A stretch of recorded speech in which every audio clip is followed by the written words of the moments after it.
Vice review. All right, we got Vice. We are going to talk about Vice, a movie that came out Christmas Day. Christmas Day, yeah. It's a what would you categorize it?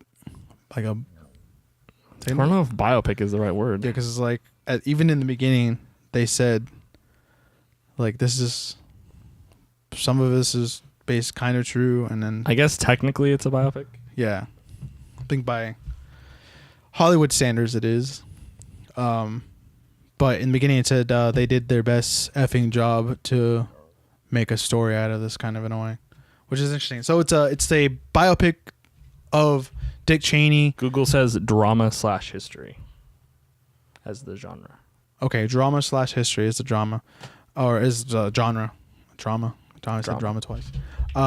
Starring Christian Bale with Amy Adams, Steve Carell, Tyler Perry, Luke Rockhold. Right? No, not Luke Rockhold. Sam Rockhold. Sorry, my bad. Rockwell, isn't it? Rockwell? Yeah. Sorry, I'm thinking of like the UFC fighter for some reason. And that's everyone off the top of my head that I can think of that was in that movie that was like big, like had a bigger name. Right? The guy that played the soldier was the guy from Game Night. I know that. I don't know. He's also on Friday Night Lights, and he was like the creepy Jesse Pelms, maybe. I don't know. He basically narrated the whole movie. Right. Yeah. But yeah, let's talk about like we did with the Aquaman. What did we not like Jesse about this? Plemons. Yeah. What do we not like about this movie? I think what for most people the reality for Vice is that you're going to like if you are a Democrat, you're going to like this movie, and if you are not a Democrat, you're not going to like this movie. Now, my opinion of this movie is separate from the performances that the actors gave. So like I think that Christian Bale did an excellent job in like the role he was given. And I think Amy Adams did a good job. I have problems with Steve Carell's character because they made Donald Trump. It felt like Steve Carell was playing Michael Scott the whole time. It felt like he was basically Michael Scott from The Office. Okay. Like I never and him in The Big Short. I never got that vibe. But like this, it was like basically Donald Rumsfeld was like an idiot the whole movie. I felt like this was almost like the death of Stalin kind of funny in some of the parts. I don't know if you watched that movie last year. I don't think I did. But yeah, there's like a similar vibe of them being exaggerations, I guess. But go ahead. Sorry, continue. Well, it just they definitely took some liberties with the story, I feel, and it just didn't work as well as it did in The Big Short. So like in The Big Short, and this is basically like the same whole creative team and like 3 of the same actors. Mm. So whenever they like cut to Jesse Plemons, like him speaking, him narrating the film, it like fell off the track. I felt like that was actually disruptive this time, where it wasn't in The Big Short. And then, yeah, I mean, depending on your political leanings, this could swing anywhere from like you love this film to like it's straight propaganda.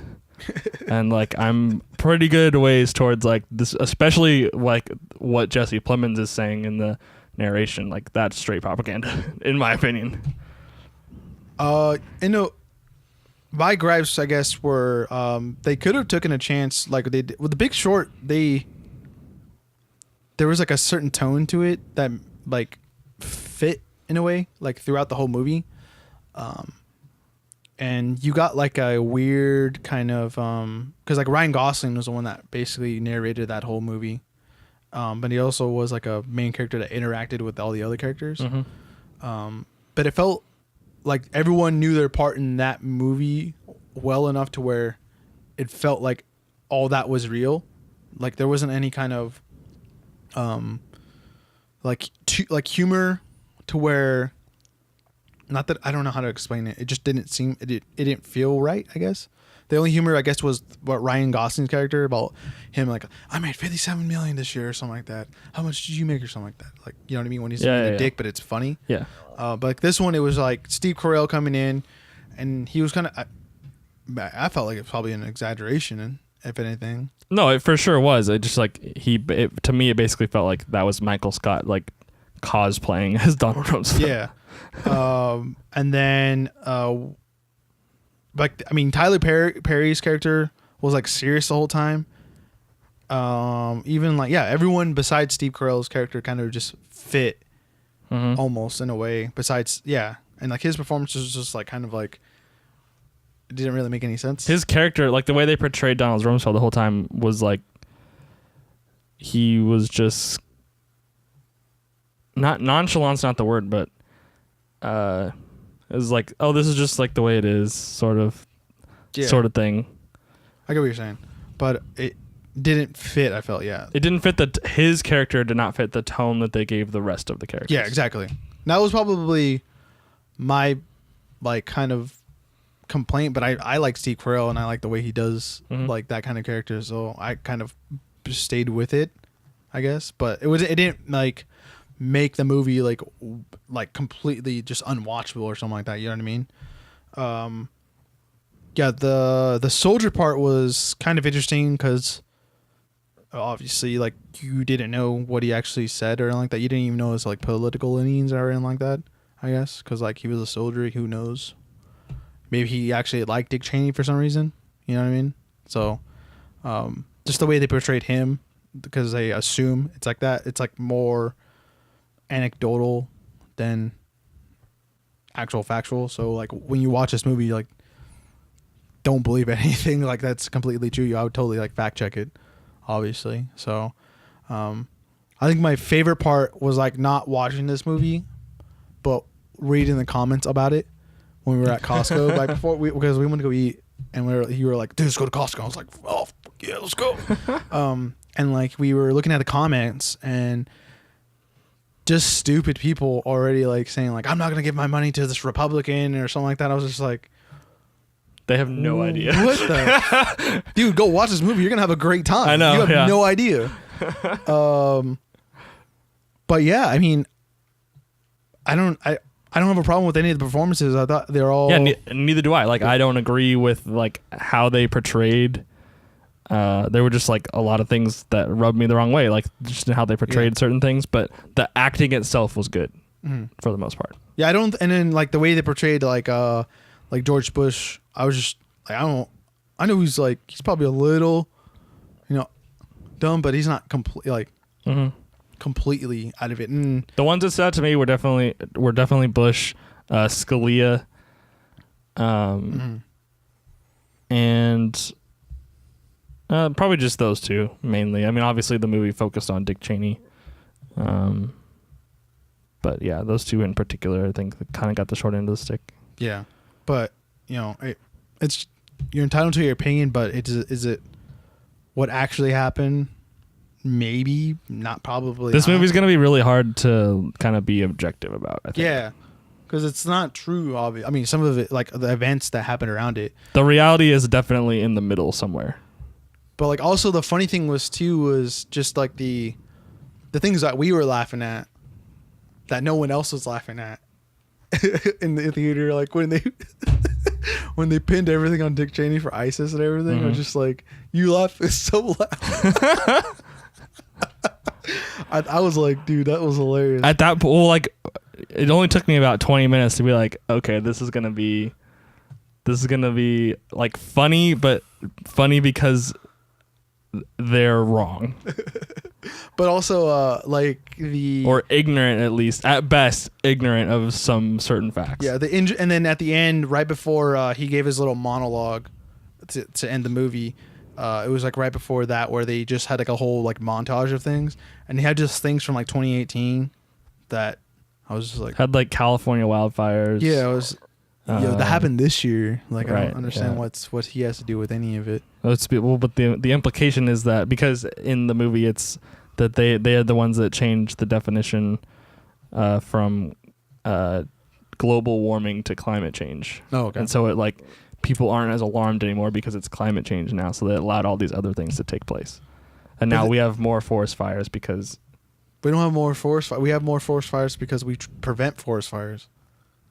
What? We have more forest fires because we prevent them? Or we have bigger ones because we don't allow them to clear out, like...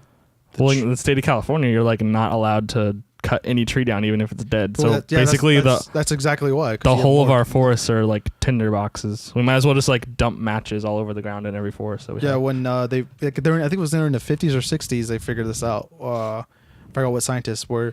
It was every acre was like 50 trees at first, and then once they stopped like to prevent stuff like that, it turned into like 300 trees per acre, and then once it caught fire, it's going down. So like that's not because of global. I'm sorry. I know. I don't know. But I mean, there's obviously weird things that you could point at, but like that one has nothing to do. And then the children in like that got separated from the children, or the kids that got separated from the parents on the border. Oh yeah. I was just okay. It was. I mean, stuff like that. Yeah, stuff like every time it portrayed like a bombing or anything like that, it was like what's the word I'm looking for? Collateral damage. That was the only thing they portrayed as any part of like Vietnam, the Gulf War, and Iraq or Afghanistan. Like it was nothing but collateral damage, like villages being bombed and which like unfortunately probably that happened. Oh, happened a lot. Yeah, but like definitely not at all the majority of the time. Yeah, that's like those scenarios are the exception, not the average. Yeah, well, I mean, what would be like your favorite parts of the movie? Obviously, the performances. I think as much as I didn't like, I almost said Michael Scott's portrayal. Steve Carell's portrayal of Rumsfeld, I think that for me anyway, the funniest parts of the movie a lot of the time was kind of the development of that relationship, where it was like Cheney started as Rumsfeld assistant or intern in Congress, and then like teacher. It's a combo thing, and then like they're working their way up. They're like they got into the White House under Nixon, and then Nixon lost the election not Nixon. Ford. Nixon resigned, and then Ford lost the election. Yeah, to Jimmy Carter, and then so like just like how their relationship developed, they had a lot of really funny moments like playing off each other, and then like how it flipped, and then all the way to the very end when like Cheney fires him, and he's like, how did you get this cold-hearted or whatever? He's like, I know you don't mean, and then he's like, I'm sorry, so I know you don't mean that because I wouldn't mean it if I was in. Like they just kind of like understood each other. Yeah, yeah. That was probably my favorite part, and just in general. Mm-hmm. Yeah, I definitely enjoyed that relationship. Yeah. I think Amy Adams I thought Amy Adams did a really good job too. Yeah, she did it as well. I can't really. I mean, what you said, definitely seeing that relationship. And then him and Amy Adams' relationship. What was Dick Cheney's wife? Lynn Cheney. Yeah. But yeah, and then just to watch his transformation throughout the years was kind of interesting too. But yeah, there were just so many things that just dragged me out of this movie that I couldn't like get into. I mean, first off, just politically, but I mean the Shakespearean song. Like we don't have any idea what Dick Cheney was like when Bush was going to ask him to be VP. We don't know what was going through his head at this time. It could have been like a Shakespearean soliloquy, whatever that word is. And then it cuts to like them going to bed, and they have like a full on like Shakespeare scene, and then it cuts back to them going to bed and like how the conversation actually went or whatever. Yeah. So like those sort of things, like it didn't work for me. Yeah. Or when they're all going to dinner and the waiter is like, oh, you can have some like war crimes and like this, that, and the other. Like, oh, we'll have we'll have all of it. Yeah. Like, sure. Anyways, that has been it for our review. Let us know in the comments down below what you liked and disliked about the movie. Do you think it's gonna win big at the Golden Globes this weekend? On Sunday and then at the Oscars. Yeah, I don't know what else. It's gonna be interesting to see, just because I know the cinema score for that movie is this movie is just probably one of the most divisive. Probably this is going to be a really weird sentence right here, but I'm going to say it. Probably the most divisive film since The Last Jedi. Just in general, but like obviously for completely different reasons. But like, I don't know that there are going to be too many people that are lukewarm on this movie. Like, people are either going to be like, "Oh yeah, Dick Cheney was a war criminal. We hate Republicans," or all the Republicans are going to be like, "I'm not sure that's actually how it happened. This is basically propaganda." And that's why you see like the review. You either have like a good review or a very negative review, or like the cinema score is C+ right now, which I mean, even something like Justice League had a cinema score of like, I think B+ or A-. So I mean, yeah, we'll see. Yes.